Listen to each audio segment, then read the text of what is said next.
বর্তমান সময়ে আমরা মুহূর্তের মধ্যে হাজার হাজার মাইল দূরের কোনো মানুষের সাথে খুব দ্রুত message, email, video call, Messenger, WhatsApp ইত্যাদির মাধ্যমে যোগাযোগ করতে পারি। শুধু তাই নয়, একটি ক্লিকের মাধ্যমে বিপুল পরিমাণ ডেটা এক ডিভাইস থেকে আরেক ডিভাইসে প্রেরণ করতে পারি। বহুদিন ধরে আমরা এই গতিময় স্মার্ট ইন্টারনেটের ব্যবহার করছি। বিভিন্ন সময় এর পরিষেবাগুলো হ্যাকার দ্বারা হ্যাকিংয়ের শিকার হয়। এই ইন্টারনেটের চেয়ে ওভার স্মার্ট সুপার পাওয়ার গতিময় হ্যাকার প্রুফড ইন্টারনেটের কথা আজ বলবো।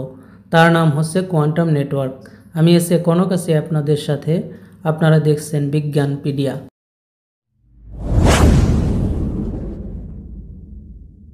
আমরা বর্তমান সময়ে যে নেটওয়ার্ক ব্যবহার করি তা হলো ক্লাসিক্যাল নেটওয়ার্ক।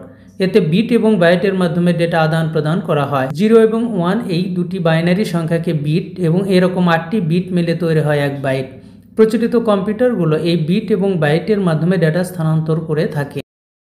অপরদিকে কোয়ান্টাম নেটওয়ার্কে ডেটা কোয়ান্টা আকারে প্রেরণ করা হয়। কোয়ান্টাম শব্দের অর্থ পরিমাণ। কোয়ান্টাম ইন্টারনেটে কোয়ান্টাম বাইনারি বিটস বা কিউবিট ব্যবহৃত হয়, তাই একে কোয়ান্টাম ইন্টারনেট বলে।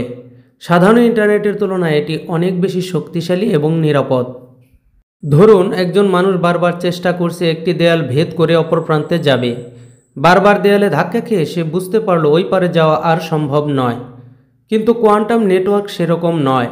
এটি যে কোনো বাধাকে অতিক্রম করে তার ডেটাকে প্রবহমান রাখতে পারবে। কোয়ান্টাম ইন্টারনেট হলো এমন একটি নেটওয়ার্ক যা কোয়ান্টাম মেকানিক্সের তত্ত্বগুলোকে কাজে লাগায়। এর জন্য প্রয়োজন হবে কোয়ান্টাম কম্পিউটার বা কোয়ান্টাম ডিভাইস। জটিল ও নিরাপদ সংযোগ তৈরিতে কোয়ান্টাম নেটওয়ার্ক খুবই কার্যকরী। সাইবার নিরাপত্তাও এর সাথে জড়িত রয়েছে। এই ইন্টারনেট সাধারণত ব্যাংক, রাষ্ট্রীয় সেবা, কোয়ান্টাম কম্পিউটার সহ বিভিন্ন গুরুত্বপূর্ণ যোগাযোগে ব্যবহার করা যাবে। কোনো হ্যাকার ইচ্ছে করলে ডেটা চুরি বা স্থানান্তর করতে পারবে না। এটির পরিষেবাগুলোকে হ্যাকার যদি ভাঙা বা নষ্ট করার চেষ্টাও করে তাহলে তাকে ধরা যাবে। প্রচলিত ক্লাসিক্যাল কম্পিউটারকে যদি গরু বা ঘোড়ার গাড়ির সাথে তুলনা করা হয়, তবে কোয়ান্টাম কম্পিউটার হবে বুলেট ট্রেন বা দ্রুতগামী রকেট। যদিও এর চেয়েও সুপার ফাস্ট গতিতে কোয়ান্টাম কম্পিউটার কাজ করতে পারে। ক্লাসিক্যাল নেটওয়ার্ক যে গতিতে কাজ করতে পারে, কোয়ান্টাম নেটওয়ার্ক তার চেয়ে প্রায় 1000 গুণ দ্রুত কাজ করবে। যদি কোনো ইনফরমেশন পাঠাতে 1 মিনিট সময় লাগে ক্লাসিক্যাল নেটওয়ার্কে, তবে কোয়ান্টাম নেটওয়ার্কে সেটি পাঠাতে সময় লাগবে 1 সেকেন্ডেরও কম। আবার প্রচলিত নেটওয়ার্ক ব্যবস্থায় আমরা দেখি যে ডেটা বা তথ্য পাঠানোর পর সেটাকে ইনস্টল করে দেখে কাজ করতে হয়, কিন্তু কোয়ান্টাম নেটওয়ার্ক সেভাবে কাজ করবে না। ধরুন 5 গিগাবাইটের একটি ভিডিও পাঠালেন আপনি, সাথে সাথে এটি অপর প্রান্তের ডিভাইসে ইনস্টল হয়ে যাবে। কোয়ান্টাম ইন্টারনেট দুটি উপায়ে কাজ করে থাকে।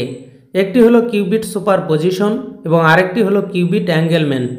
প্রচলিত কম্পিউটার যেমন শুধুমাত্র 0 এবং 1কে ব্যবহার করে ডেটা আদান প্রদান করে থাকে, কোয়ান্টাম কম্পিউটার 0 এবং 1 তো বটেই, একই সাথে 0 এবং 1কে ব্যবহার করে ডেটা প্রেরণ বা গ্রহণ করতে পারে। এটি হলো কিউবিট সুপারপজিশন। অপরদিকে কোয়ান্টাম এন্টাঙ্গলমেন্ট হলো কণার একটি গোষ্ঠীর ঘটনাকে এমনভাবে তৈরি করা যা স্থানিক নৈকট্য বা দূরত্বকে ভাগ করার প্রক্রিয়া। এতে প্রতিটি কণার কোয়ান্টাম অবস্থা অন্যদের অবস্থা থেকে স্বাধীনভাবে বর্ণনা করা যায় না। কণাগুলোকে বর্ণনা করা হয় একটি বড় দূরত্ব দ্বারা। এন্ট্রাঙ্গলমেন্ট হলো কোয়ান্টাম মেকানিক্সের একটি প্রাথমিক বৈশিষ্ট্য যা ক্লাসিক্যাল ফিজিক্সে নেই।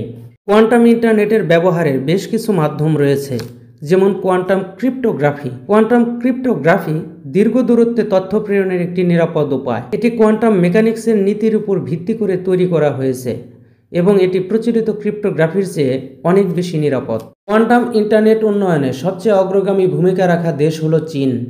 চীনের বেইজিং এবং সাংহাইয়ের মধ্যে 2032 কিলোমিটার স্থল সংযোগে এটি ব্যবহার করা হয়েছে। মার্কিন যুক্তরাষ্ট্রে কিউকেডি নেটওয়ার্ক তৈরি করতে 805 কিলোমিটার ফাইবার অপটিক্যাল তারের অ্যাক্সেস দেওয়ার জন্য একটি চুক্তি করেছে। কয়েক বছর আগে চীন মিসেস নামে একটি বিশেষায়িত কোয়ান্টাম কমিউনিকেশন স্যাটেলাইট চালু করেছিল। গুগল, IBM, মাইক্রোসফট, ইন্টেলের মতো কোম্পানিও কোয়ান্টাম ইন্টারনেট নিয়ে কাজ করছে। কোয়ান্টাম ইন্টারনেট এখনও সবার জন্য উন্মুক্ত হয়নি, তবে গবেষকরা মনে করছেন 2030 থেকে 40 সালের মধ্যে সকলের মাঝে এটি অবারিত হবে। এর ইন্টারনেট দ্রুততম হলেও এটি হবে বেশ এক্সপেন্সিভ। দ্রুততা, গোপনীয়তা, ডেটা সংরক্ষণ এবং নতুন প্রযুক্তির উন্নয়নে সাহায্য করতে পারবে কোয়ান্টাম ইন্টারনেট।